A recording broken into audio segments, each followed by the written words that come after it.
Դեղին թղթիկների գրառումը աշակերտներից է, առաջադրանքը անտառներն ինչպես պահել կանաչ գետերը, ջրառատ օդը մաքուր, աղտոտված մոլորակը դպրոցականները հուշումներով ծածկել և մեծերի քայլերի ճիշտն ու սխալը կոնկրետ օրինակների վրա քննարկում են Հայաստանի բնության թանգարանում։ Հնչած հարցը արտ արոտավայր խոզաններն այրելու բացասական հետևանքների մասին է։ Անհետացող բույսեր վառվում են միասին, օդը աղտոտվում է, այրումից անջատվում է ածխաթութու գազ և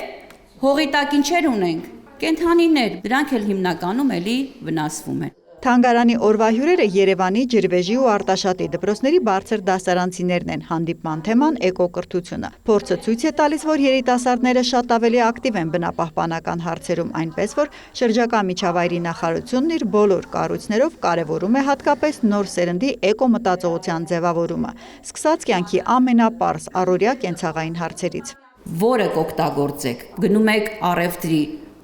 պոլիէթիլենային տոպրակները, թե կտորից տոպրակները, երկուսն էլ նայում ենք տոպրակներ են, բայց որ խորանում ենք արդեն էկոլոգիական տեսակետից, կտորը ավելի ձեռնտու է, որտեղ երկար ենք օգտագործում, որը չի վնասում, իսկ պոլիէթիլենը կարելի է օգտագործել, գցել, բայց պոլիէթիլենային տոպրակները հարյուրավոր տարիներ պետք են, որ լուծվեն եւ խառնվեն բնությանը։ Դեռահասները պարզվեց լսել տեղյակ էին մեր երկրին մտահոգող ինչպես պլաստիկի խնդրից, այնպես էլ մոլորակի գլոբալ տաքացման ու անապատացման ռիսկերին։ Տեղում հիշեցին Հայաստանում ինչ արգելոց, արգելավայր, ազգային պարկեր ունենք, որն է դրանց տարբերությունը։ Նմանատիպ գիտելիքները դպրոցում ներառված են աշխարհագրություն առարկայի ծրագրերում։ Պարապմունքներին անդրադառնում են նաև երեխաներին հետաքրքրող կարմիր գրքի վտանգված կենդանաբուսատեսակներից մինչև աշխարհում գնալով պակասող ջրային ռեսուրսների խնայողության խնդրին, ասում է ուսուցչուհին։ Դասապրոցեսի ընթացքում խոսում ենք դրա մասին, որ թեկուզ Հայաստանի Հանրապետությունը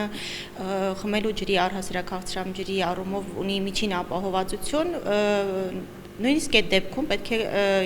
ուշադիր լինեն եւ խնայողաբար օգտագործեն ռեսուրսները, որպեսզի հետագայում խնդրի առաջ չկանգնեն։ Բնության մեր հարստությունից թանգարանում երիտասարդներին զարմացրին տարբեր կենդանիների խրտվիլակներով։ 17200 տեսակ միայն անողնաշարավոր է ապրում Հայաստանում, իմացեք, հորդորեց թանգարանի տնօրենը։ Տեղեկացրեց, ունեցած բացառիկ կենսաբազմազանության շնորհիվ աշնանը Երևանը հյուրընկալելու է աշխարհի մասշտաբով անցկացվող COP17 գագաթնաժողովը։ Ինչ է նշանակում կենսաբազմազանություն։ Կենդանիների տեսակների ավելի